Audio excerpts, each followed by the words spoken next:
ससुराल में ना रहबो। हमरा बहुत गंजन होई छो। की ऐसन बात भेलो के माई की बताइयो अपना ससुराल के हाल।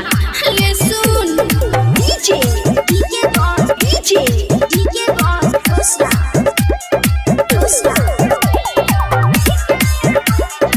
अभी आप सुन रहे हैं किरण रानी और निकू की आवाज में। कथिले के बेटी तू इतने परेशान छे बोले सब